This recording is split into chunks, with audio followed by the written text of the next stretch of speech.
We survived the second weekend of the NBA playoffs, and surprisingly enough, so did every Eastern Conference entrant. The only bunch left in peril as we enter Week 2 of the postseason is Miami, which blew a 12-point second-half lead on Sunday, AEDT, to fall behind the Sixers, 3-1. All other East series are tied at 2 games, an early indication that predictions of a raucous and unpredictable road to the finals through the conference were accurate. But what we've seen through 16 playoff games is that all 8 East teams have been severely let down by some facet of their game, and in some cases, like the Toronto bench and the Celtics defense, they are facets that were strengths in the regular season. Raptors, the bench. Regular season numbers, number 1 in the NBA in bench plus/minus, at +3. 6. Postseason numbers, number 16 among playoff teams in bench plus/minus, at -5.4. Maybe Fred VanVleet was the key cog in the Raptors bench mob all along. He has been out with a shoulder injury, limited to just 3 minutes on the floor in the series, and the Toronto bench has not been the same without him. The reserves have not been bad on the offensive side and were especially good in Game 1, but they've committed too many turnovers. The Raptors reserves turned over the ball just 13.4% of the time in the regular season, which was 5th in the league.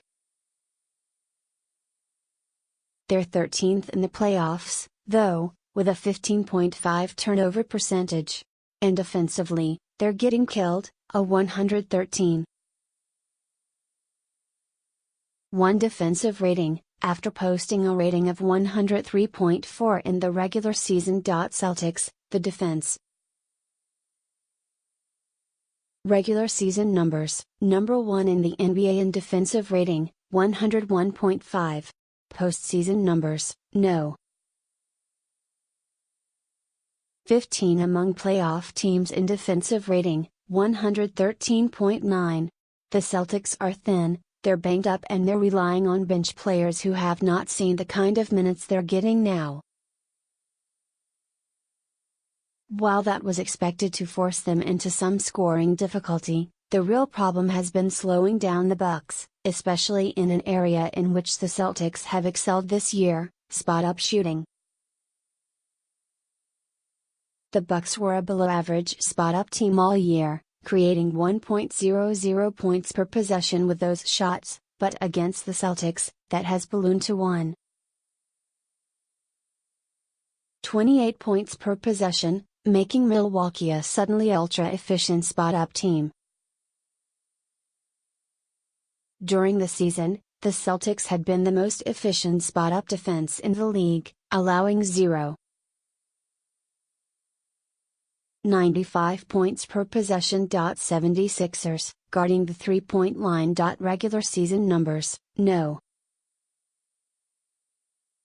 2 in the NBA, 34.2% three-point shooting allowed. Postseason numbers, number 14 among playoff teams, 42.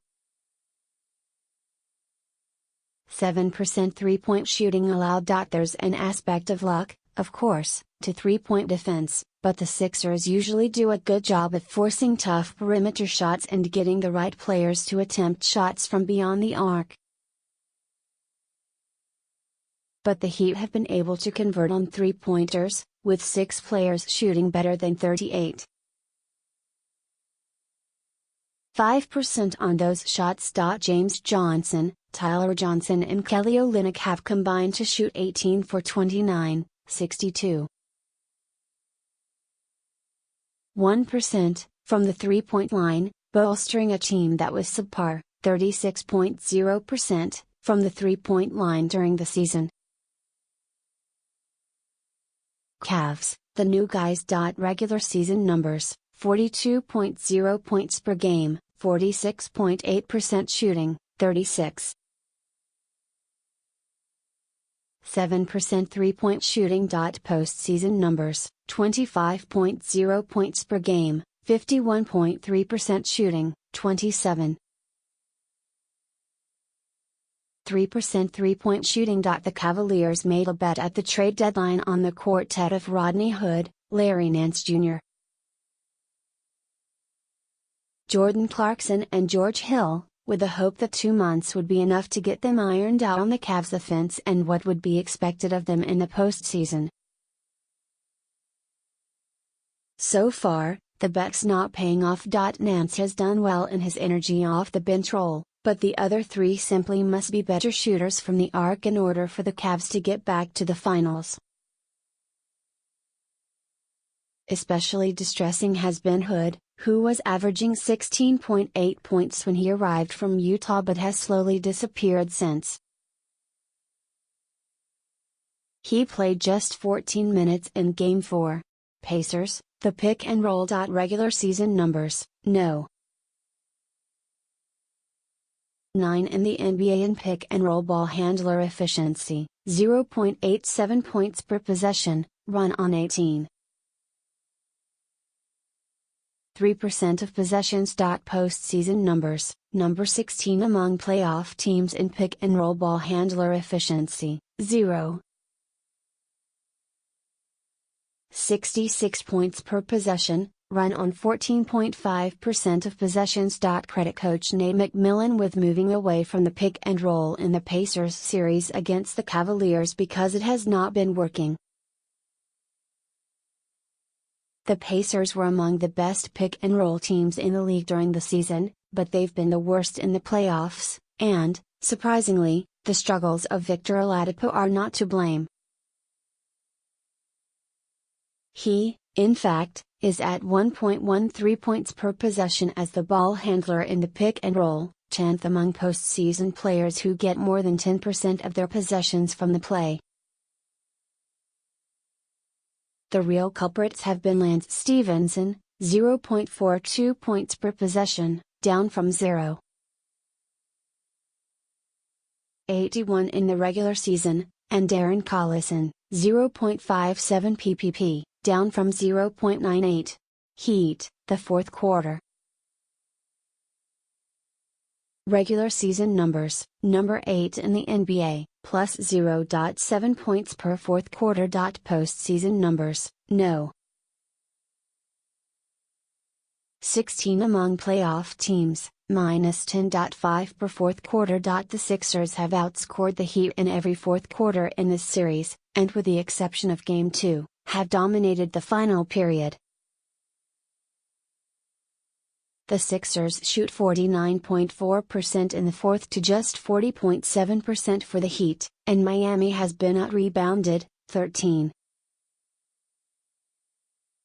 3-9.3. Ben Simmons, 6.8 points, and Dario Saric, 6.5, are among the top 12 in the playoffs in fourth quarter scoring. Wayne Ellington, Goran Dragic and Justice Winslow rank among the bottom 8 in shooting in the fourth quarter, and they have combined to go 6 for 22 from the field, 27. 3%. Bucks, second chance points. Regular season numbers, number 22 in the NBA, allowing 13.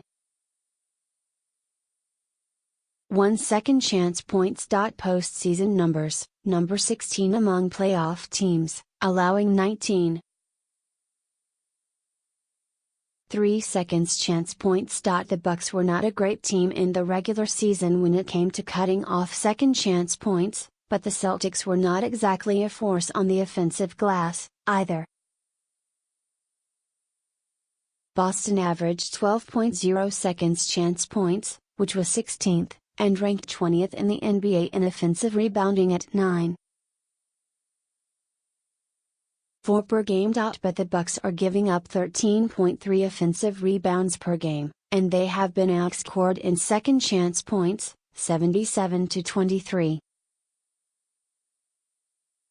One difference that cropped up in the 2 games in Milwaukee, the Celtics shot just 10 for 29, 34. 5%, on second chance opportunities, after shooting 17 for 24, 70.8%, in the 2 games in Boston. Wizards, rebounding. Regular season numbers, 14th in the NBA in rebounding percentage, 50. 3, 9th in offensive rebounding, 23.5. Postseason numbers, 12th among playoff teams in rebounding, 47. 9%, 14th in offensive rebounding, 16.7. The Wizards were a good rebounding team in the regular season, especially on the offensive boards, where they were able to create 12.3 seconds chance points per game. But their offensive rebounding percentage has dropped by 6.8 percentage points, and their second chance points have fallen to 10.5 per game, which ranks 9th among playoff teams.